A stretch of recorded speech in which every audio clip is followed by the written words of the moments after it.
Hello dear students, UP board class 12th के physics के भाग 2 में जितनी भी परिभाषाएं हैं उन सारी परिभाषाओं को हम लोग एक एक करके समझेंगे।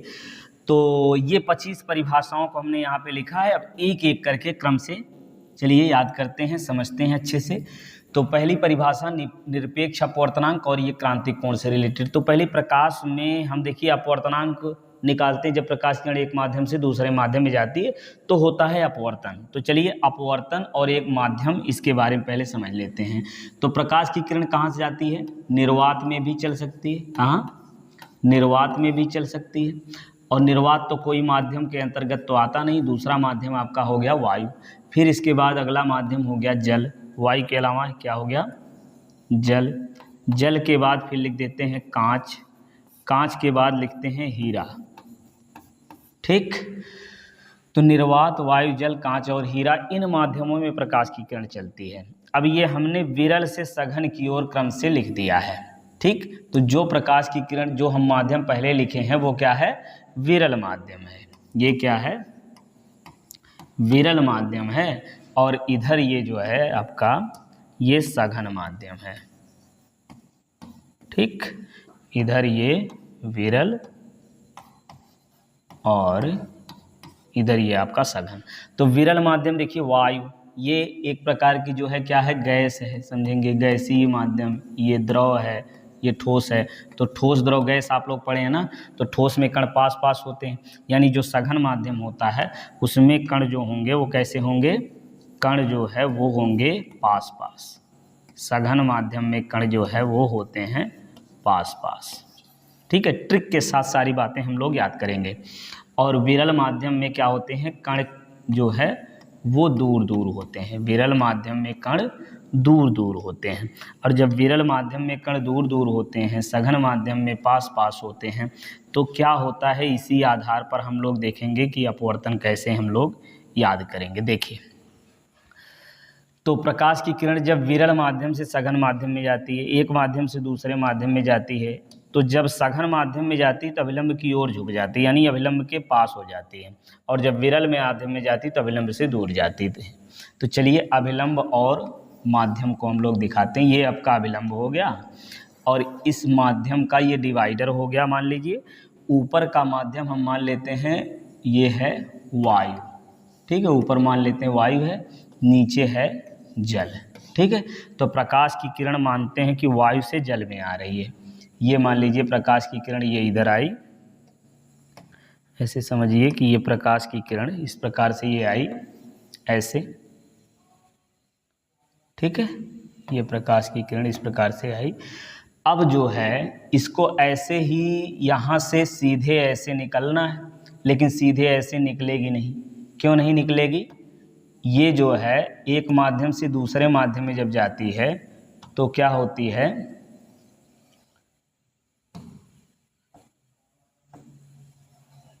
ये क्या हो रहा है जी?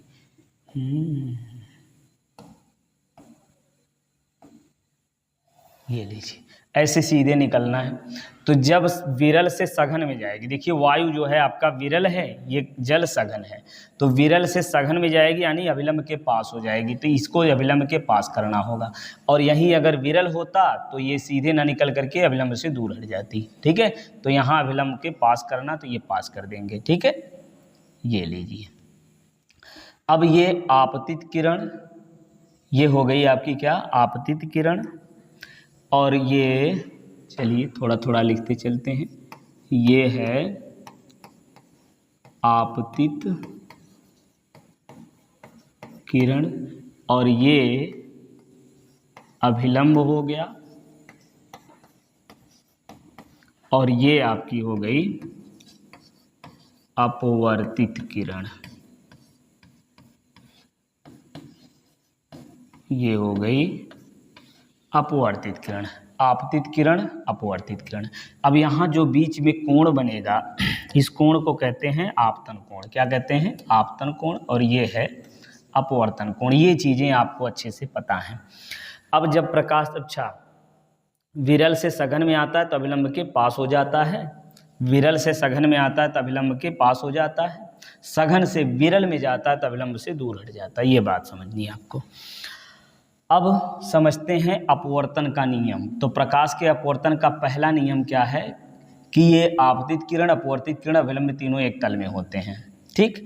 दूसरा नियम क्या है कि आपतन कोण की ज्या, ज्या माने साइन, आपतन कोण की ज्या अपवर्तन कोण की ज्या के अनुक्रमानुपाती होती है। आपतन कोण आई, अपवर्तन कोण आर, दोनों की ज्या क्या होती है? आपतन कोण की ज्या अपवर्तन कोण की ज्या के अनुक्रमानुपाती होती है। तो ये अनुक्रमानुपाती का निशान जब यहाँ से हटेगा तो एक नियतांक आएगा जिसको हम कहेंगे यन। ठीक है। और यही यन जो है यही माध्यम का अपवर्तनांक है। यन बराबर मिल गया आपका sine i upon sine r. ठीक। चलिए इस फार्मूले को जो है ये ब्रैकेट में ऐसे ही रख देते हैं। ठीक। ये हो गया आपका अपवर्तनांक के लिए सूत्र। अब देखिए निरपेक्ष अपवर्तनांक हम समझेंगे। इससे पहले जो है ये देखिए वायु का, यदि प्रकाश की किरण वायु में अपवर्तन हो रहा है, किसी वायु में आ रही है, तो वायु का अपवर्तनांक यदि हम लिखेंगे तो इसको कहेंगे यन ए। क्या कहेंगे? यन ए। यन ए क्या है? वायु का अपवर्तनांक। तो इसकी तो ज़रूरत बहुत नगण्य के बराबर पड़ती है। तो कैसे, क्यों कम पड़ती है? क्योंकि निर्वात से वायु में प्रकाश की किरण आएगी, उसका इसके मुड़ने के जो है बहुत कम ज़रूरत इसकी पड़ती है। ठीक है। चलिए, क्योंकि देखिए निर्वात से वायु में प्रकाश की किरण का आना हम कैसे देखेंगे? निर्वात कहीं है, वायु में आएगी, क्या मतलब, या फिर जल से वायु में आएगी, तब जरूरत पड़ेगी वायु के अपवर्तनांक की। ठीक है। तो चलिए, तो जल का अपवर्तनांक क्या हो गया? ये एन डब्ल्यू। कांच के लिए जो है ग्लास होता है तो एन जी हो जाएगा, डायमंड के लिए डी तो एन डी हो जाएगा। तो ये जल का अपवर्तनांक, कांच का अपवर्तनांक, हीरे का अपवर्तनांक हो गया। तो ये एक प्रकार से क्या है? ये निरपेक्ष अपवर्तनांक है। क्या है? निरपेक्ष। तो पहला माध्यम यदि वायु या निर्वात मान लिया जाए तो वो अपवर्तनांक जो होता है वो होता है निरपेक्ष अपवर्तनांक। ठीक है। ये क्या है? निरपेक्ष अपवर्तनांक। ठीक। तो इसको कैसे परिभाषित करेंगे? वायु, यदि प्रकाश की किरण निर्वात अथवा वायु में, या कह लिए कि निर्वात अथवा वायु के सापेक्ष किसी माध्यम का अपवर्तनांक निरपेक्ष अपवर्तनांक कहलाता है। वायु अथवा निर्वात से मतलब, यहाँ चलिए लिख देते हैं थोड़ा सा, ये निर्वात अथवा वायु। ठीक है। निर्वात अथवा वायु में से जब प्रकाश की किरण किसी माध्यम में आएगी तो उस माध्यम का अपवर्तनांक जो है वो क्या कहलाएगा? निरपेक्ष अपवर्तनांक कहलाता है। निर्वात अथवा वायु में से जब प्रकाश की किरण किसी माध्यम में आती है तो उस माध्यम का अपवर्तनांक निरपेक्ष अपवर्तनांक कहलाता है। अब समझते हैं कि जब प्रकाश की किरण, देखिए जल से यदि प्रकाश की किरण, यहाँ हम लिखते हैं कि यदि प्रकाश की किरण, ये लीजिए, यदि प्रकाश की किरण जल से कांच में आ रही तो क्या है? जल के सापेक्ष कांच का अपवर्तनांक। जल से कांच में आ रही तो जल के सापेक्ष कांच का अपवर्तनांक, और कांच से जल में आ रही है तो कांच के सापेक्ष जल का अपवर्तनांक। अपवर्तनांक देखिए, अपवर्तनांक यानी अपवर्तन जिस माध्यम में होता है उसी का अपवर्तनांक कहते हैं। देखिए ये दूसरा वाला समझिए, कांच से जल में आ रही है, कांच से कहाँ आ रही है? जल में। तो कांच आपका सघन माध्यम है, जल विरल माध्यम, तो दूर हट जाएगी, इस प्रकार से होगा। तो अपवर्तन यानी मुड़ने की प्रक्रिया हुई कहाँ? जल में। जल में यदि हुआ है तो अपवर्तनांक किसका होगा? जल का।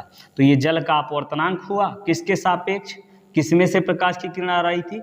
कांच में। तो ये कांच के सापेक्ष जल का अपवर्तनांक हो गया। इसी का उल्टा भी हो सकता है, यदि जल से कांच में आएगी तो जल के सापेक्ष कांच का अपवर्तनांक कहेंगे। ठीक।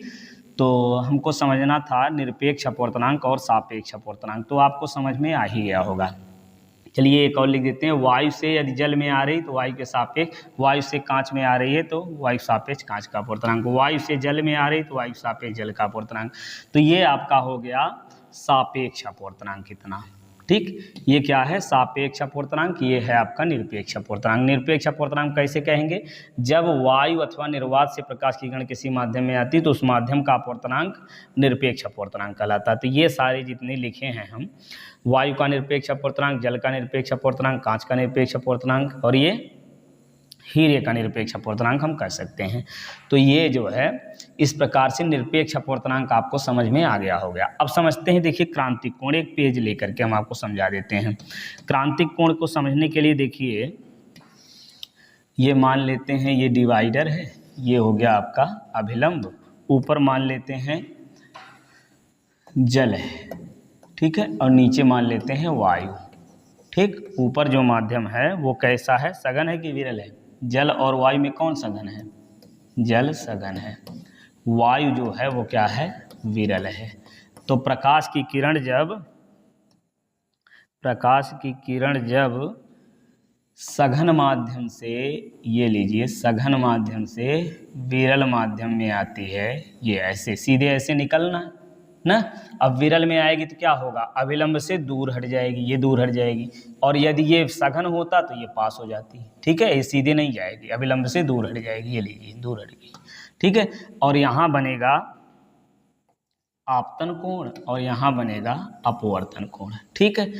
अब क्या करना है कि सघन माध्यम के आपतन कोण को इतना बढ़ाएं, सघन माध्यम के आपतन कोण को इतना बढ़ाएं कि विरल माध्यम अपवर्तन कोण 90 अंश हो जाए। क्या हो जाए, ये 90 अंश हो जाए। चलिए एक और फिगर यहीं बना लेते हैं।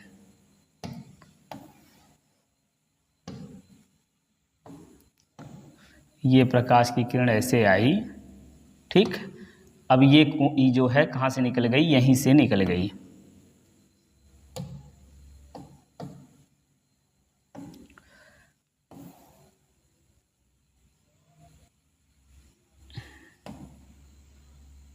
ये आने वाली प्रकाश की किरण हो गई। अब फिर यहाँ से ये निकल गई इस प्रकार से, ऐसे, ठीक, ऐसे आई और इस प्रकार से निकल गई। तो ये इस आपतन कोण का यहाँ जो मान होगा, ठीक है, उसी को हम क्रांतिक कोण कहेंगे। कब, जब अपवर्तन कोण का मान 90 अंश हो जाए। इधर बनता है क्या, आपतन कोण, और यहाँ बनता है नीचे की ओर अपवर्तन कोण, अपवर्तन कोण, ठीक है, आपतन कोण और ये अपवर्तन कोण। तो अपवर्तन कोण का मान जब 90 अंश हो जाएगा तो उस स्थिति में यहाँ जो कोण बनेगा, इस कोण को, यानी ये कोण कौन सा है, आपतन कोण है कि अपवर्तन कोण, ये आपतन कोण, यहाँ जो आपतन कोण है इसी कोण को हम कह देंगे क्रांतिक कोण। अब ध्यान से सुनिए, क्रांतिक कोण कैसे परिभाषित करेंगे। सघन माध्यम में बना, इधर माध्यम सघन है, चलिए इसको भी लिख देते हैं, ये सघन है और ये क्या है, विरल है। तो सघन, उल्टा हो गया यार, ओहो, ये होगा विरल, ये होगा सघन। ये क्या है, सघन माध्यम है और इधर क्या है, विरल माध्यम। तो जब प्रकाश की किरण सघन माध्यम विरल माध्यम में आती है तो विरल माध्यम में बना वह आपतन कोण, देखिए विरल माध्यम में बना वह आपतन कोण क्या हो रहा है, ये सघन माध्यम में बना कोण जो है यही क्या है, क्रांतिक कोण है। सघन माध्यम में बना कोण ये क्रांतिक कोण है। सघन माध्यम में बना वह आपतन कोण जिसके लिए विरल माध्यम में अपवर्तन कोण 90 अंश हो जाता है, क्रांतिक कोण कहलाता है। सघन माध्यम का ये कोण जिसके लिए विरल माध्यम में ये कोण कौन बना है, अपवर्तन कोण। विरल माध्यम में अपवर्तन कोण कितना हो जाए, 90 अंश हो जाए, ये है आपतन कोण। ये लो आपतन कोण। तो सघन माध्यम का वह आपतन कोण जिसके लिए विरल माध्यम अपवर्तन कोण 90 अंश हो जाता है, क्रांतिक कोण कहलाता है। अब यहीं समझ लीजिए पूर्ण आंतरिक परावर्तन, क्या समझना है, पूर्ण आंतरिक परावर्तन। तो पूर्ण आंतरिक परावर्तन कैसे समझेंगे, ये देखिए आपतन कोण यहाँ क्रांतिक कोण के बराबर हो गया, क्रांतिक कोण से और ज़्यादा बढ़ाएंगे तो ये प्रकाश किरण उसी माध्यम में वापस चली जाएगी, उसी माध्यम में वापस चली जाएगी। तो इस घटना को हम कहेंगे पूर्ण आंतरिक परावर्तन। चलिए ऐसे हाथ से ही जल्दी से खींच के बता देते हैं। ये जो है आपतित किरण और यहाँ क्रांतिक कोण से अधिक करेंगे तो प्रकाश किरण उसी माध्यम में वापस चली जाएगी, इस घटना को कहेंगे पूर्ण आंतरिक परावर्तन, ठीक है। चलिए प्रथम फोकस बिंदु अब समझिए और द्वितीय फोकस बिंदु, दोनों एक साथ समझते हैं हम। ये लीजिए, एक लेंस यहाँ पे बना लेते हैं, दूसरा वाला एक और, ठीक है।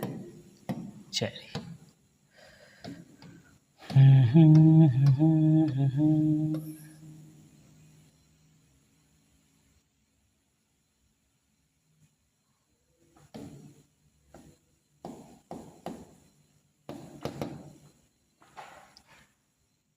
ये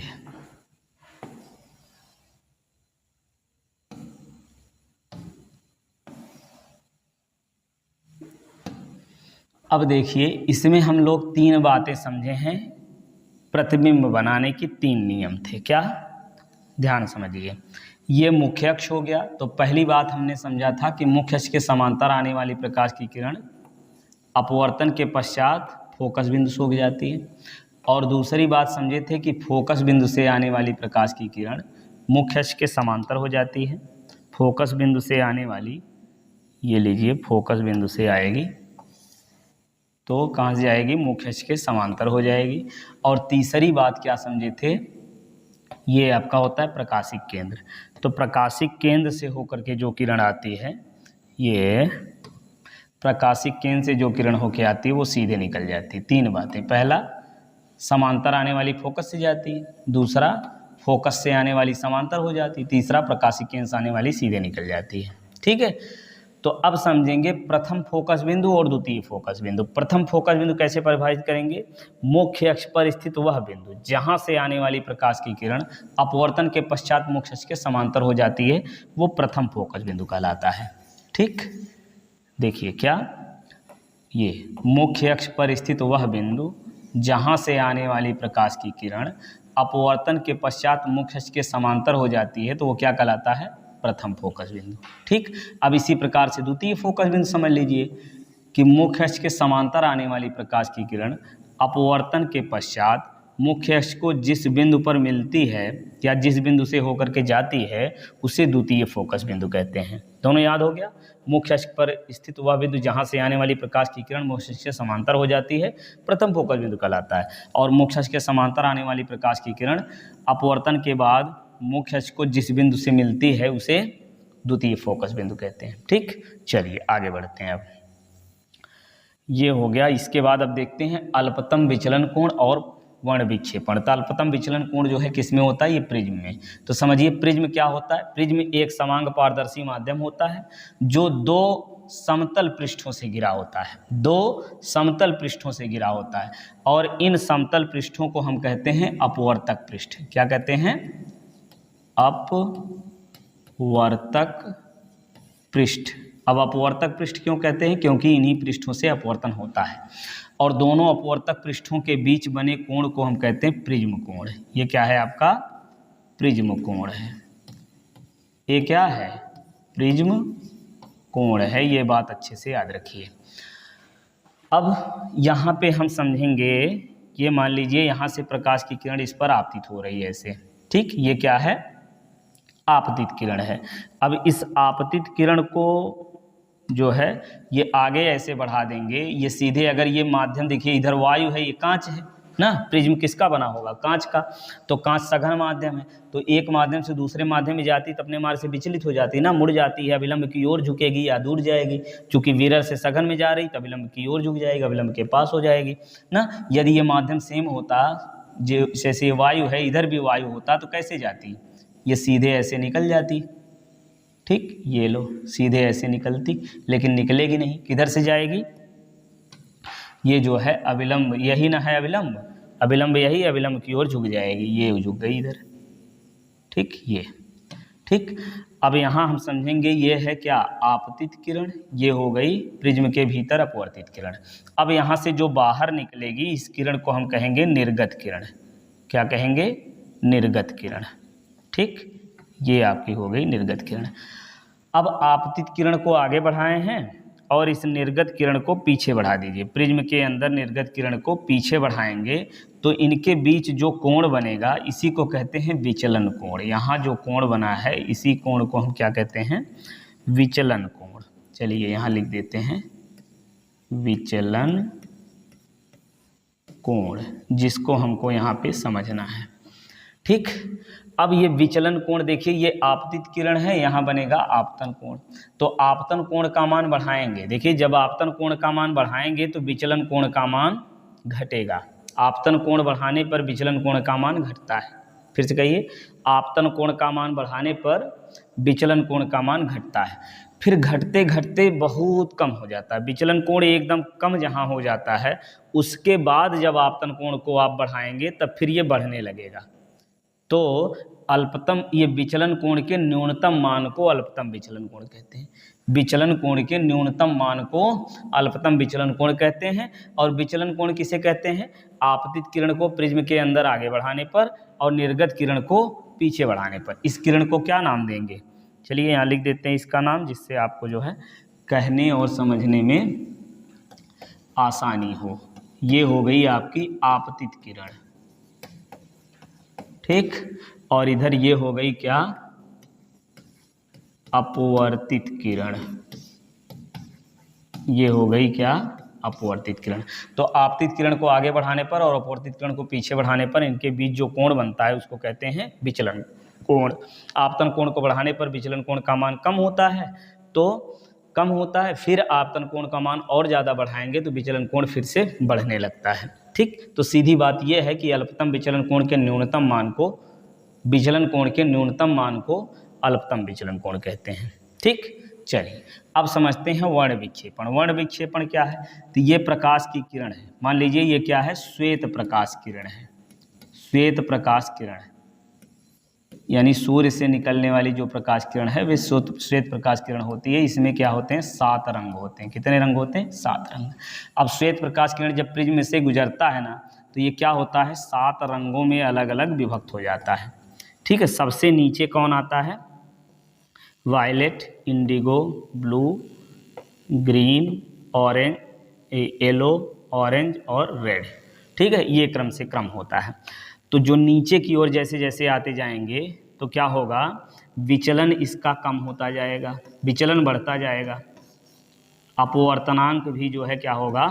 बढ़ता जाएगा। सब चीज़ें क्रम से बढ़ती जाएंगी। केवल क्या नहीं बढ़ेगा? चाल, प्रकाश की चाल, और दूसरी बात तरंग दैर्घ्य। चाल और तरंग दैर्घ्य को छोड़ करके बाकी सब चीज़ें जैसे जैसे नीचे की ओर आएंगे ऐसे ऐसे क्या होगा? बढ़ता जाएगा, ठीक है। चाल और तरंग दैर्घ्य सबसे ज़्यादा किसकी होती है? लाल रंग की, ठीक है। और सबसे कम चाल और तरंग दैर्घ्य किस रंग की होती है? बैगनी रंग की। बैगनी रंग की चाल और तरंग दैर्घ्य कम होती है, और बैगनी रंग की चाल और तरंग दैर्घ्य कम होती है। विचलन, प्रकीर्णन, अपवर्तनांक, ये सब चीज़ें, सारी चीज़ें ज़्यादा होती हैं, ठीक। चलिए अब परिभाषा समझिए वर्ण विक्षेपण का। वर्ण विक्षेपण क्या होता है? श्वेत प्रकाश किरण जब प्रिज्म में से गुजरता है तो 7 रंगों में विभक्त हो जाता है, जिसे वर्ण विक्षेपण कहते हैं। खत्म बात। वर्ण विक्षेपण में इतने कहना क्या? श्वेत प्रकाश किरण जब प्रिज्म में से गुजरती है तो 7 रंगों में विभक्त हो जाती है, जिसे वर्ण विक्षेपण कहते हैं, ठीक। चलिए आगे बढ़ते हैं। अब ये कोणीय परिक्षेपण। कोणीय परिक्षेपण कैसे समझेंगे? ध्यान से देखिए। ये है आपकी आपतित किरण। क्या है ये? आपतित किरण। और कैसी है? श्वेत प्रकाश किरण। चलिए यहाँ लिख देते हैं श्वेत प्रकाश की किरण। छोड़ो, जाने दो, इतना जान ही रहे। श्वेत प्रकाश किरण इसमें से गुजरेगी तो ये क्या होगा? 7 रंगों में विभक्त हो जाएगी ना। तो यहाँ से कोई 2 रंग ले लें। देखिए एक रंग ये हो, ये दूसरा रंग ये है। किन्हीं 2 रंगों की निर्गत किरणों के बीच बने कोण को, किन्हीं 2 रंगों की, अब वो 2 रंग में नीचे की ओर जो सबसे नीचे कौन सा रंग आता है? अभी हमने बताया बैगनी रंग है। ये मान लीजिए बैगनी रंग की किरण है, ठीक है। क्या है? बैगनी रंग की किरण है। और ये क्या ऊपर की ओर मान लेते हैं ये लाल रंग की है, ठीक। तो किन्हीं 2 रंगों की निर्गत किरणों के बीच बने कोण को कोणीय परिक्षेपण कहते हैं, ठीक। चलिए तो बैगनी रंग का विचलन कोण हम मान लेते हैं डेल वी है, और लाल रंग का विचलन कोण जो है वो क्या है? डेल आर है। ये मान लेते हैं डेल आर, और ये क्या है? Del we. डेल आर क्या है? लाल रंग का विचलन कोण। चलिए लाल रंग का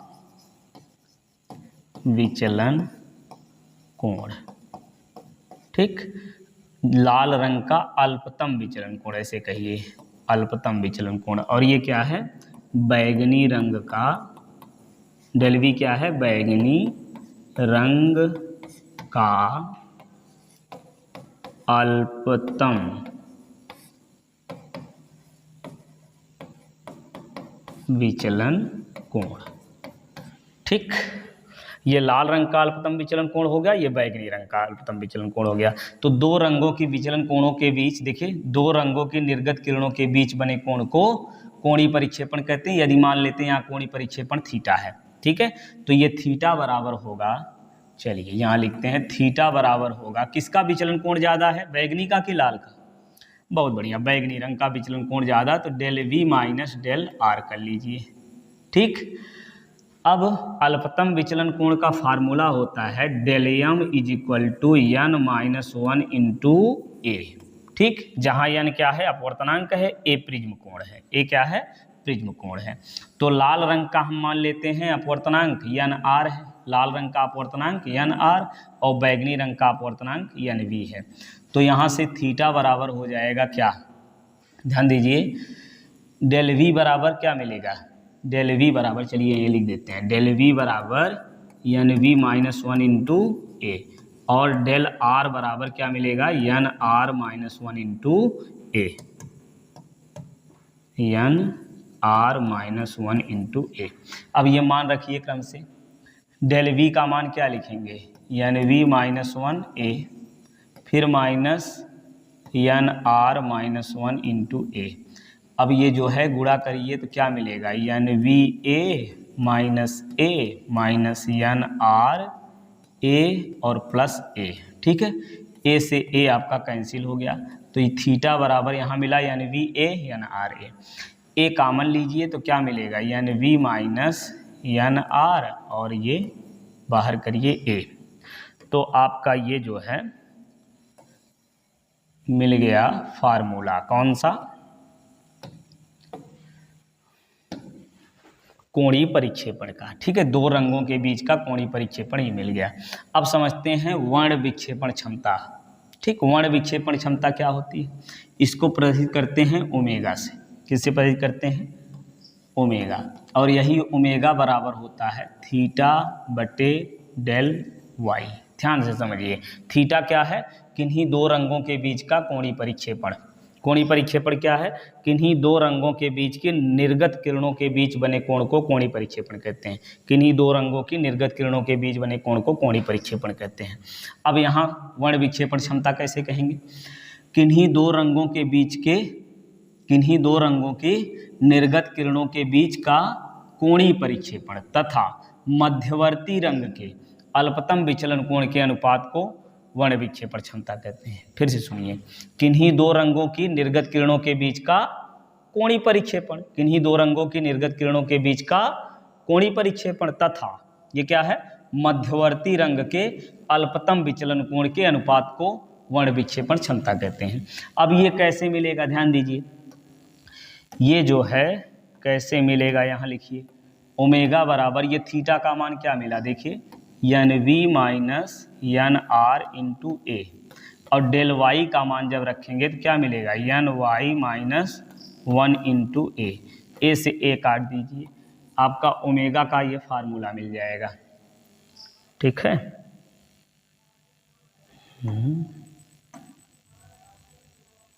कहाँ गया जी,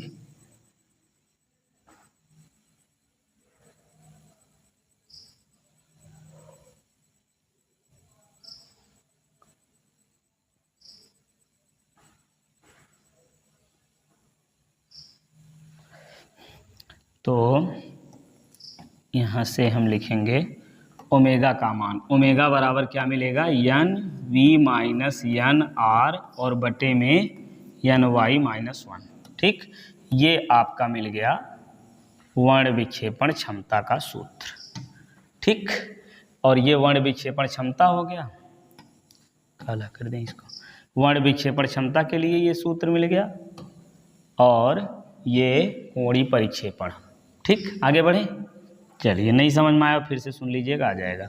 अब तरंगाग्र समझते हैं, तरंगाग्र क्या है समझिए ध्यान से, ये मान लो ये आपका कैंडल है, ये लो क्या है, कैंडल है, ये जो है जल रहा है, ये लो जला दो इसको, ये क्या कर रहा है, प्रकाश दे रहा है, तो प्रकाश मानते हैं कि तरंगों के रूप में चलता है, क्या माने हैं, प्रकाश जो है वो कैसे चलता है, तरंगों के रूप में चलता है। प्रकाश चल रहा है इसका मतलब तरंगे चल रही हैं, प्रकाश तरंगों के रूप में चलता है। तो प्रकाश स्रोत से कहिए या तरंग स्रोत से जब तरंगे निकलती हैं, तरंग स्रोत से जब तरंगे निकलती हैं तो ये यहाँ जो माध्यम के कण हैं, क्या माध्यम के जो कण हैं, माध्यम के कण जो हैं ये क्या करने लगते हैं, बहुत बढ़िया, कंपन करने लगते हैं। माध्यम के कण कंपन करने लगते हैं। तो जहाँ पर ये कण समान कला में कंपन करते हैं, कैसे करते हैं, समान कला में कंपन करते हैं। कला मतलब क्या होती है, स्थिति। समान कला में कंपन करने का मतलब एक समान गति से घूमते हैं। तो समान कला में जहाँ पर कंपन करते हैं उसी को क्या कहते हैं, तरंगाग्र। ठीक, फिर सुनिए, तरंग स्रोत से जब तरंगे निकलती हैं तो माध्यम के कण कंपन करने लगते हैं। जहाँ पर ये कण समान कला में कंपन करते हैं उसको तरंगाग्र कहते हैं। ठीक, अब यहीं एक बात और समझ लीजिए द्वितीयक तरंगिका के बारे में। क्या, द्वितीयक तरंगिका। तो द्वितीयक तरंगिका क्या होती है, द्वितीयक तरंगिका ये क्या होगी, देखिए तरंगाग्र समझ में आया। तरंगाग्र जो है वो क्या है, तरंग स्रोत से जब तरंगे निकलती है तो माध्यम के कण कंपन करते हैं, जहाँ पर समान कला में कंपन करते हैं उसको तरंगाग्र कहते हैं। और तरंगाग्र में स्थित प्रत्येक कण, तरंगाग्र में स्थित प्रत्येक कण तरंग स्रोत का कार्य करता है। अब इससे जो तरंगे निकलेंगे उनको द्वितीयक तरंगिकाएं कहते हैं। ठीक, कैसे, तरंगाग्र में स्थित प्रत्येक कण तरंग स्रोत का कार्य करता है, इससे जो तरंगे निकलती हैं उनको द्वितीयक तरंगिकाएं कहते हैं। चलिए अब आगे बढ़ते हैं। समतल ध्रुवित प्रकाश और कला संबद्ध स्रोत। समतल ध्रुवित प्रकाश क्या है, देखिए ध्यान समझिए, ये चलिए यही बना देते हैं। ये जो है ऐसा प्रकाश जिसका कंपन जो है चारों दिशाओं में होता है वो क्या होता है, साधारण प्रकाश या अध्रुवित प्रकाश। और यही जब टूरमैलिन नामक क्रिस्टल से गुजरता है, किससे, टूरमैलिन नामक क्रिस्टल से जब ये गुजारा जाता है तो ये जो है एक समान कला में कंपन करने लगता है। इससे टूरमैलिन क्रिस्टल अपनी अक्ष के समांतर कंपन करने वाले प्रकाश को ही आर पार जाने देती है। तो ये जो प्रकाश यहाँ प्राप्त हुआ है ये प्रकाश केवल एक ही दिशा में कंपन कर रहा है और इसके कंपन की दिशा इसके चलने की दिशा के लंबवत है। तो इस प्रकाश को समतल ध्रुवित प्रकाश कहते हैं। समझ में आया, वह प्रकाश जिसका कंपन एक समान तल में होता है, या कहिए जिसके विद्युत वेक्टर की दिशा एक समान होती है और इसके देखिए कंपन की दिशा विद्युत वेक्टर की दिशा बात एक ही है। कंपन की दिशा तरंग संचरण की दिशा के लंबवत होती है और एक समान होती है, समतल ध्रुवित प्रकाश कहलाता है। ठीक, सभी एक समान कला में कंपन करते हैं, सभी एक समान कला में कंपन करते हैं और इनके कंपन की दिशा तरंग के चलने की दिशा के लंबवत होती है, समतल ध्रुवित प्रकाश कहलाता है। ठीक, अब कला संबद्ध स्रोत समझते हैं। तो देखिए कला संबद्ध स्रोत मतलब तरंगे जब निकलती हैं ना, तरंग स्रोत से क्या होती है, तरंगे निकलती हैं तो वे तरंगे जिनके बीच का कलांतर सदैव स्थिर रहता है, एक समान रहता है, जिनके बीच के कलांतर मतलब स्थितियां हमेशा बराबर बराबर दूरी पर बनी रहती हैं, वो होता है कला संबद्ध स्रोत। तो ऐसा स्रोत जो है कला संबद्ध स्रोत कहलाता है। कैसा स्रोत, ऐसे स्रोत जिससे निकलने वाली प्रकाश की तरंगों के बीच का कलांतर सदैव नियत रहता है, कला संबद्ध स्रोत कहलाता है। ठीक, चलिए आगे बढ़ते हैं। नहीं याद हुआ तो फिर से पीछे करके आप सुन लीजिएगा।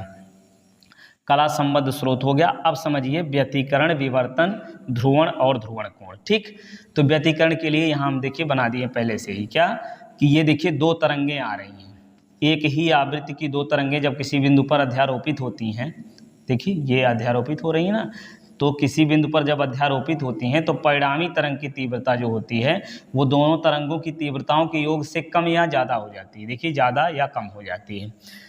जब दो तरंगे, एक ही आवृत्ति की दो तरंगे किसी बिंदु पर अध्यारोपित होती हैं तो परिणामी तरंग की तीव्रता दोनों तरंगों की तीव्रताओं के योग से कम अथवा अधिक अथवा कम हो जाती है, या कहिए कम अथवा अधिक हो जाती है। इस घटना को व्यतिकरण कहते हैं। अब ध्रुवण समझिए। ध्रुवण में क्या होता है कि जब प्रकाश की किरण सूक्ष्म अवरोध, ये आपका सूक्ष्म अवरोध है, सूक्ष्म अवरोध से गुजरती हैं तो क्या होती हैं, अपने मार्ग से मुड़ जाती हैं।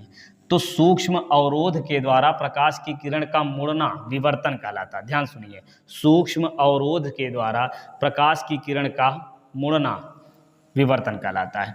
अब ध्रुवण, अभी हमने बताया था ध्रुवण, ध्रुवण में क्या बताए थे, ये कहाँ गया, ये अध्रुवित प्रकाश टूरमैलिन क्रिस्टल से क्या होता है, गुजरने के बाद समतल ध्रुवित प्रकाश में परिवर्तित हो जाता है। इस घटना को प्रकाश का ध्रुवण कहते हैं। अध्रुवित प्रकाश, ये कैसा प्रकाश है? अध्रुवित प्रकाश है। अध्रुवित प्रकाश, या इसी को हम कहेंगे साधारण प्रकाश, या इसी को कहेंगे प्राकृतिक प्रकाश, जो भी कहना चाहें आप कह लीजिए। अब यहाँ से जो प्राप्त हुआ वो क्या हो गया? ध्रुवित प्रकाश हो गया, या कह लीजिए समतल ध्रुवित प्रकाश हो गया। इस घटना को क्या कहते हैं? ध्रुवण कहते हैं। समझ में आया? अध्रुवित प्रकाश जब टूरमैलिन क्रिस्टल से गुजरता है तो फिर क्या होता है? टूरमैलिन क्रिस्टल से जब गुजरता है, यहाँ भी बना दें, चलिए ये छोटा सा बना दे रहे हैं, ये लो। टूरमैलिन क्रिस्टल से गुजरता है तो क्या होता है? ध्रुवित प्रकाश में परिवर्तित हो जाता है। इस घटना को ध्रुवण कहते हैं। व्यतिकरण हो गया, विवर्तन हो गया, ध्रुवण हो गया। तीनों घटनाएं एक बार फिर से ध्यान समझिए। एक ही आवृत्ति की दो तरंगें किसी बिंदु पर अध्यारोपित होती है, परिणामी तीव्रता दोनों तरंगों की तीव्रताओं के योग से कम अथवा अधिक हो जाती है, व्यतिकरण कहलाता है। सूक्ष्म अवरोध के द्वारा प्रकाश की किरण का मोड़ना विवर्तन कहलाता है। ध्रुवण क्या है? कि जब अध्रुवित प्रकाश टूरमैलिन क्रिस्टल से गुजरता है तो ध्रुवित प्रकाश में परिवर्तित हो जाता है। इस घटना को बहुत बढ़िया ध्रुवण कहते हैं।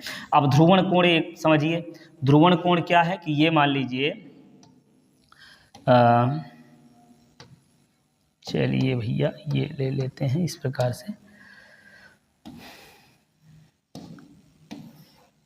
ठीक। अपवर्तन होगा। मान लीजिए अध्रुवित प्रकाश इस पर आ रहा है। कौन आ रहा है? अध्रुवित प्रकाश इस पर आ रहा है, ऐसे। फिर इसका क्या होता है? परावर्तन। परावर्तन होने के बाद यदि ये प्रकाश क्या है? पूर्णतः क्या हो गया? ध्रुवित प्रकाश में बदल गया। क्या हो गया? ध्रुवित प्रकाश में बदल गया। ये कैसा प्रकाश आ रहा है? अध्रुवित प्रकाश। अध्रुवित प्रकाश जब किसी माध्यम पर से परावर्तित होता है, किसी माध्यम से परावर्तित होता है, परावर्तित होने के बाद यदि प्रकाश की किरण पूर्णतः ध्रुवित हो जाती है तो इस आपतन कोण को हम कहते हैं ध्रुवण कोण। ठीक है।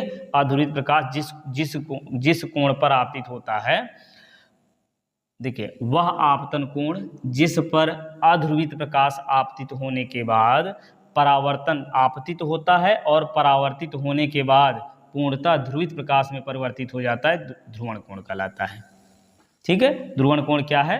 वह आपतन कोण जिस पर आपतित होने वाला अध्रुवित प्रकाश परावर्तित होने के बाद पूर्णतः जो है समतल ध्रुवित प्रकाश में परिवर्तित हो जाता है, ध्रुवण कोण कहलाता है। ठीक। चलिए ये चीजें हो गई। अब इसके बाद आगे देखते हैं हम देहली आवृत्ति, देहली तरंगदैर्घ्य, प्रकाश विद्युत कार्यफलन और नाभिकीय संलयन। तो नाभिकीय संलयन अभी जो है आगे देखते हैं। अभी इसको हटा दे रहे हैं यहाँ से। ये तीनों चीज़ों को एक बार अच्छे से समझते हैं। इसमें से देखिए तीनों में से एक 100% एग्जाम में आएगा। देखिए क्या है? कार्यफलन पहले समझिए। ये मान लीजिए ये धातु है। क्या है? धातु का एक टुकड़ा है। ये क्या है? धातु का एक टुकड़ा है। अब इस धातु के टुकड़े में होंगे क्या? इलेक्ट्रॉन। इस धातु के टुकड़े में क्या होंगे? इलेक्ट्रॉन होंगे। यहाँ क्या है? इलेक्ट्रॉन है। ठीक। धातु के टुकड़े में कौन है? इलेक्ट्रॉन। अब प्रकाश जो है, देखिए पहले ये सिद्धांत समझ लेते हैं थोड़ा सा, कि प्रकाश जो है माना जाता है कि ये ऊर्जा के छोटे छोटे पैकेटों या बंडलों के रूप में चलता है। प्रकाश ऊर्जा के छोटे छोटे पैकेटों या बंडलों के रूप में चलता है, जिसको फोटॉन कहते हैं। यह क्वांटम का सिद्धांत है। क्या? प्रकाश जो है ऊर्जा के छोटे छोटे पैकेटों या बंडलों के रूप में चलता है, जिसको फोटॉन कहते हैं। और फोटॉन की ऊर्जा होती है h न्यू। ठीक है। जहाँ h क्या है? प्लांक नियतांक है। h क्या है? प्लांक नियतांक है। और न्यू क्या है? ये आवृत्ति है। न्यू जो है वो क्या है? आवृत्ति है। ठीक है। और प्लांक नियतांक और आवृत्ति के गुणनफल को हम क्या कहते हैं? फोटॉन कहते हैं। ठीक है। ये फोटॉन की ऊर्जा h न्यू होती है। अब देखिए प्रकाश इस पर जब आपतित होता है, यानी फोटॉन के रूप में ये प्रकाश जब इस पर आएगा तो ये फोटॉन अपना अस्तित्व इस पर धातु पर पड़ने पर अपना पूरा अस्तित्व समाप्त कर लेता है, पूरा खत्म हो जाता है ये फोटॉन। ठीक है। और अपनी ऊर्जा दे देता है इलेक्ट्रॉन को। अपनी पूरी ऊर्जा किसको देता है? इलेक्ट्रॉन को। और इलेक्ट्रॉन उस ऊर्जा का खर्च दो कार्यों में करता है। एक तो इलेक्ट्रॉन जो भीतर है उसको बाहर निकलने में, ठीक है, कहाँ? बाहर निकलने में कुछ ऊर्जा को खर्च करता है। मान लो h न्यू नॉट, इतनी ऊर्जा खर्च कर दिया उसने बाहर निकलने में। तो बाहर निकलने में जितनी ऊर्जा खर्च करता है उसी को कहते हैं प्रकाश विद्युत कार्यफलन। ठीक। धातु से, देखिए धातु के से इलेक्ट्रॉन को बाहर निकालने के लिए, ठीक है, धातु से इलेक्ट्रॉन को बाहर निकालने के लिए जितने ऊर्जा, ठीक है, जितनी ऊर्जा की आवश्यकता होती है उसे कहते हैं प्रकाश विद्युत कार्यफलन। ठीक, अच्छा, अभी बताया कि पूरी ऊर्जा, जितनी ऊर्जा यहाँ आई है उस ऊर्जा का खर्च ये दो कार्यों में करता। कहाँ? एक तो बाहर निकलने में, ये W हो गया, फिर जब ये इलेक्ट्रॉन बाहर निकल गया तो ये बाहर से और दूर जाने के लिए खर्च करता। दूर जाने मतलब गतिज ऊर्जा। तो कुल ऊर्जा जो होती है, ये मानते हैं यदि न्यू आवृत्ति वाला प्रकाश आ रहा है तो इस ऊर्जा, इतनी ऊर्जा हो गई टोटल ऊर्जा। अब बाहर निकलने में जो ऊर्जा लगी है वो क्या है? W, जिसको कहते हैं कार्यफलन। बाहर निकलने में जो ऊर्जा लगी है वो क्या है? कार्यफलन, W। और फिर बाकी ऊर्जा कहाँ खर्च होती है? गतिज ऊर्जा के रूप में। ठीक, तो यहाँ से देखिए, यहाँ समीकरण भी हम थोड़ा सा बना दे रहे हैं।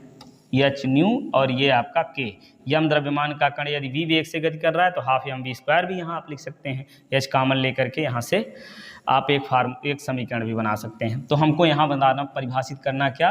प्रकाश विद्युत कार्यफलन क्या होता है? धातु से इलेक्ट्रॉन को निकालने के लिए जितने ऊर्जा के प्रकाश की आवश्यकता होती है उसे प्रकाश विद्युत कार्यफलन कहते हैं। ठीक, अब देहली आवृत्ति समझिए। धातु से इलेक्ट्रॉन को निकालने के लिए जितने आवृत्ति के प्रकाश की आवश्यकता होती है उसे देहली आवृत्ति कहते हैं। धातु से इलेक्ट्रॉन को निकालने के लिए जितने आवृत्ति के प्रकाश की आवश्यकता होती है उसे देहली आवृत्ति कहते हैं। ठीक, चलिए देहली तरंग दैर्घ्य समझिए। देहली आवृत्ति के प्रकाश की तरंग दैर्घ्य को देहली तरंग दैर्घ्य कहते हैं। खत्म बात। देहली आवृत्ति के प्रकाश की तरंग दैर्घ्य को देहली तरंग दैर्घ्य कहते हैं। ये तीनों चीजें याद हो गई। धातु से इलेक्ट्रॉन को निकालने के लिए जितने ऊर्जा के प्रकाश की आवश्यकता होती है प्रकाश विद्युत कार्यफलन हो गया। धातु से इलेक्ट्रॉन को निकालने के लिए जितने आवृत्ति के प्रकाश की आवश्यकता होती है उस आवृत्ति को देहली आवृत्ति कहते हैं। देहली आवृत्ति वाले प्रकाश की तरंग दैर्घ्य को देहली तरंग दैर्घ्य कहते हैं। ठीक, चलिए ये बातें भी समझ में आ गई होंगी। अब आगे देखते हैं नाभिकीय संलयन और नाभिकीय विखंडन। तो नाभिकीय संलयन में क्या होता है, चलिए एग्जाम्पल से समझते हैं। नाभिकीय संलयन में क्या होता है? जुड़ना। मान लीजिए दो नाभिक के कण, दो कण हैं, दो नाभिक हैं, ठीक है, दो हल्के नाभिकों का मिल करके एक भारी नाभिक का बनना जो है वो क्या कहलाता है? नाभिकीय संलयन कहलाता है। और नाभिकीय विखंडन में क्या होता है? एक भारी नाभिक का दो हल्के नाभिकों में टूटना जो है वो क्या कहलाता है? नाभिकीय विखंडन। ठीक, बात समझ में आई क्या?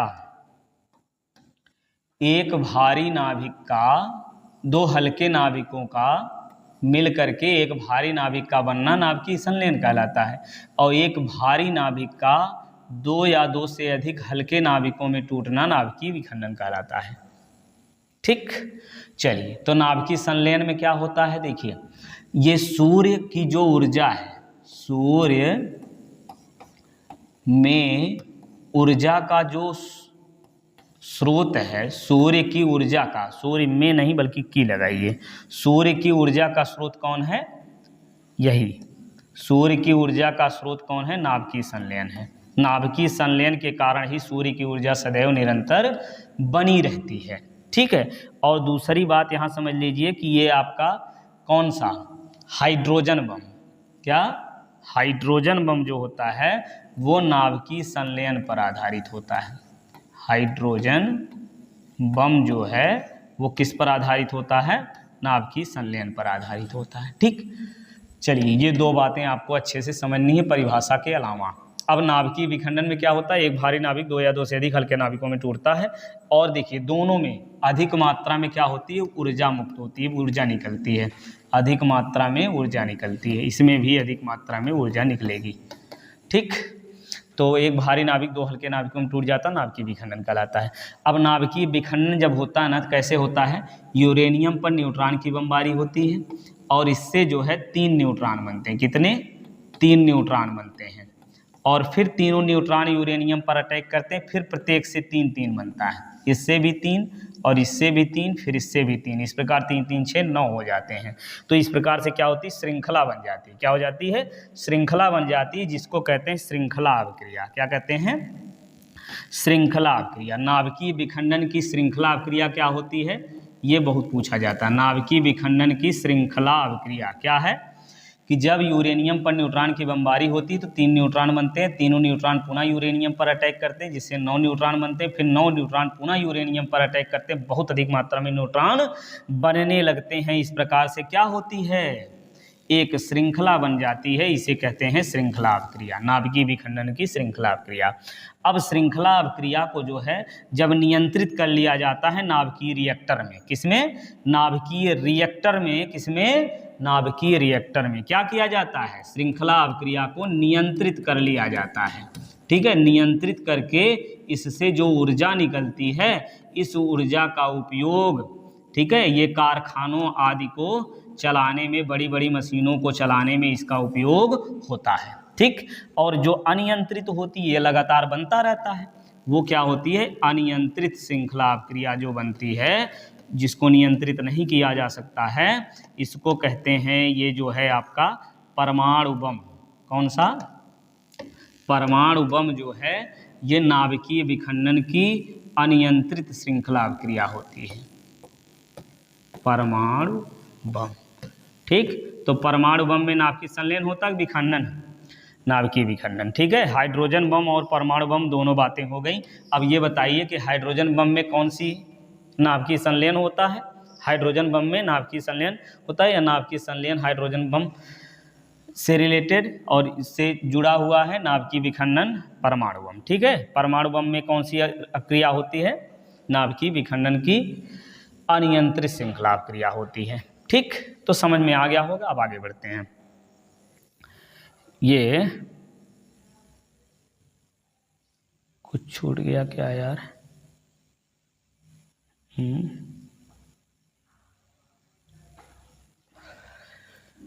ये नाभिकीय विखंडन के बाद है आपका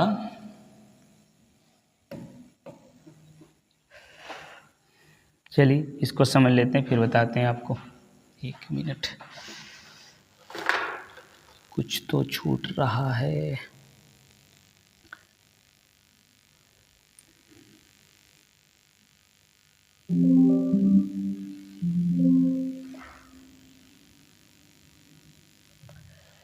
ये मिला है कहीं होगा, ये फिजिक्स डेफिनीशन, ये लीजिए क्या छूटा है इसमें। नाभिकीय विखंडन, नाभिकीय संलयन के बाद हमको समझना है समस्थानिक, समभारिक और समन्यूट्रॉनिक। क्या, समस्थानिक, समभारिक और समन्यूट्रॉनिक के बारे में देखना है। चलिए इसको थोड़ा ऊपर करते हैं जी, कहाँ गया। नाभिकीय विखंडन तो पढ़ चुके, अब देखिए समस्थानिक, समभारिक और समन्यूट्रॉनिक के बारे में। तो इसके लिए देखिए एक बात ऐसे हम समझते हैं, समस्थानिक, चलिए परिभाषा एक बार तीनों को पहले समझ लेते हैं। समस्थानिक क्या होता है, इनके परमाणु क्रमांक समान परंतु द्रव्यमान संख्याएं भिन्न भिन्न होती हैं, समस्थानिक कहलाते हैं। वे तत्व जिनके परमाणु क्रमांक समान परंतु द्रव्यमान संख्या, परमाणु क्रमांक अलग अलग परंतु द्रव्यमान संख्या समान होती, समभारिक कहलाते हैं। और वे तत्व जिनमें न्यूट्रॉनों की संख्या समान होती, समन्यूट्रॉनिक कहलाते हैं। ठीक है, अब जैसे एग्जाम्पल के तौर पर हम यहाँ ले लेते हैं, चलिए टेबल बना के आपको अच्छे से समझा देते हैं जिससे ये कभी भी ना भूले। ठीक,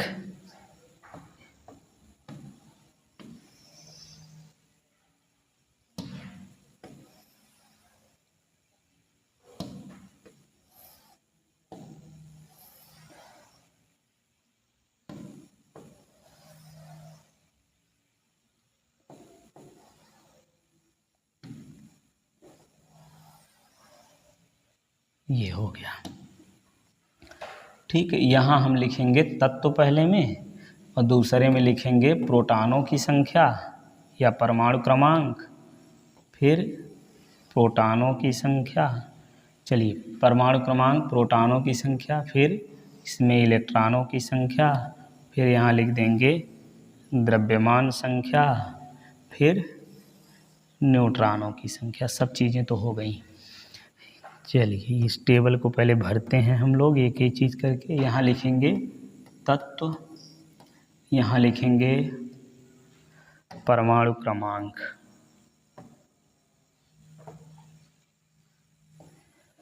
इसमें हम लिख दें तत्व, और यहाँ परमाणु क्रमांक, फिर प्रोटॉनों की संख्या, फिर लिखेंगे इलेक्ट्रॉनों की संख्या, फिर यहाँ लिख देते हैं द्रव्यमान संख्या, यहाँ लिख लेते हैं न्यूट्रॉनों की संख्या। ठीक, चलिए एक टेबल तो यहाँ फाजिल हो गया, कोई बात नहीं, समझिए। अब तत्व में हम यहाँ पहले लेते हैं, यहाँ हम लेंगे 1H1, 1H2, 1H3,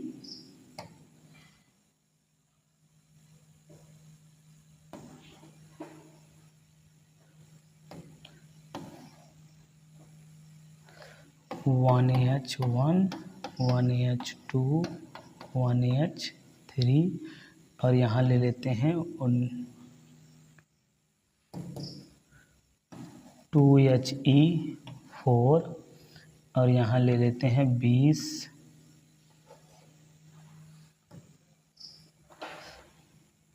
ये 20 कैल्शियम 40।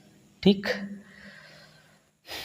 एक और लिखना था, चलिए यही समझ लेते हैं। देखिए परमाणु क्रमांक जो नीचे लिखा हुआ है ये क्या है, परमाणु क्रमांक यहाँ, ठीक है, इसका परमाणु क्रमांक 1। तो जितना परमाणु क्रमांक होता है उतने प्रोटॉन होते हैं, उतने इलेक्ट्रॉन होते हैं।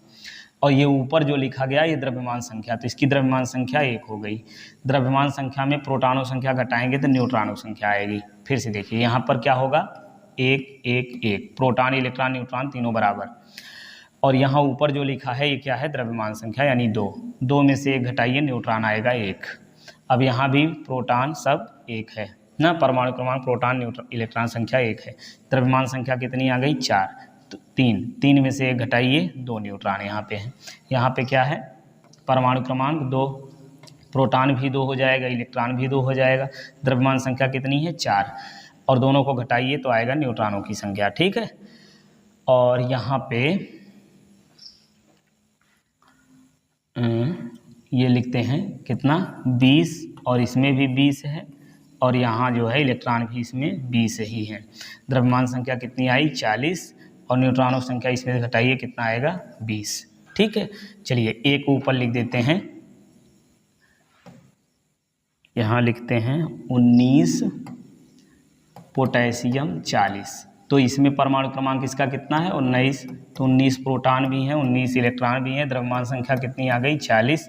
न्यूट्रॉन कितने हो जाएंगे, इसमें से घटाइए तो आएगा कितना, 1, और ये बचा 3, बचेगा क्या, 9 1 10 3 4, ये बचेगा 21। ठीक है, 21 न्यूट्रॉन इसमें है। अब देखिए समस्थानिक क्या हो गया, जिनके परमाणु क्रमांक समान होंगे। देखिए परमाणु क्रमांक किसमें समान है, इन तीनों में परमाणु क्रमांक समान है, तो ये क्या हो गया आपका समस्थानिक। 1H1, 1H2, 1H3 ये क्या हो गया समस्थानिक। वे तत्व जिनके परमाणु क्रमांक समान परंतु द्रव्यमान संख्याएं भिन्न भिन्न होती समस्थानिक कहलाते हैं। समभारिक परमाणु क्रमांक जो है अलग होगा, द्रव्यमान संख्या समान होगी। देखिए द्रव्यमान संख्या कहाँ समान है, यहाँ एक 40 वाला, ये 40 वाला। ठीक है, तो कौन कौन, 19 पोटेशियम, अच्छा आर्गन भी इसी के साथ होता है तो उसको भी सम्मिलित करके यहाँ लिखते हैं हम। ठीक है, 18 आर्गन, 40 और 19 पोटेशियम, 40 और 20 कैल्शियम 40। ठीक, तो ये क्या है, समभारिक हो गए। जिनके परमाणु क्रमांक अलग अलग परंतु द्रव्यमान संख्या समान होती है समभारिक कहलाते हैं। सम न्यूट्रॉनिक, जिनमें न्यूट्रॉनों की संख्या समान होती है। देखिए न्यूट्रॉनों की संख्या किसमें समान है, इन दोनों में, यानी 1H3 और 2He4। अब इसको घटाइए कितना, 2 आएगा, इसमें भी 2 आएगा, घटाने पर जितना मिला वही न्यूट्रॉनों की संख्या है। तो ये क्या है, सम न्यूट्रॉनिक हो गए। समझ में आ गया होगा, आगे देखते हैं। अब ये आपका परमाणु द्रव्यमान मात्रक। अब देखिए यहाँ हम इसको समझने के लिए आपको कार्बन के समस्थानिक को लिखना पड़ेगा। किसको लिखना पड़ेगा, कार्बन के समस्थानिक को।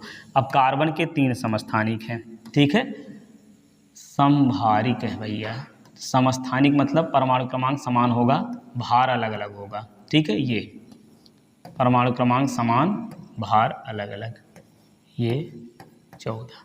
ये क्या हो गए, कार्बन के समस्थानिक। अब कार्बन के समस्थानिकों में कौन सा लिया जाए, कार्बन 12। तो कार्बन 12 के द्रव्यमान में यदि 12 से भाग दे देंगे तो जो मिलेगा उसी को हम कहेंगे परमाणु द्रव्यमान मात्रक। परमाणु द्रव्यमान मात्रक यानी atomic mass unit. Atomic mass unit होती क्या है, ध्यान से सुनिए। कार्बन 12 के 12वें भाग को, कार्बन 12 के द्रव्यमान के 12वें भाग को परमाणु द्रव्यमान मात्रक कहते हैं। हुआ याद, फिर से सुनो। कार्बन 12 के द्रव्यमान के 12वें भाग को परमाणु द्रव्यमान मात्रक कहते हैं, यानी एटॉमिक मास यूनिट कहते हैं। यहाँ से एक बात और आपको याद रखनी डेफिनीशन के अलावा, कि एक AMU बराबर होता है 1.66 गुणे 10 की घात माइनस 24 ग्राम होता है एक AMU में। ठीक, तो इस प्रकार से 2500 परिभाषाओं को हमने क्रम से एक एक करके पढ़ा। पढ़ते रहिए। आगे के वीडियोज में आपको जो जिस प्रकार से हमने स्ट्रेटजी इंपॉर्टेंट बताया था, उन इंपॉर्टेंट प्रश्नों को भी सॉल्व करके हुए मिलेंगे। चलिए पढ़ते रहिए, स्वस्थ रहिए, मस्त रहिए। मिलते हैं फिर नेक्स्ट वीडियो में।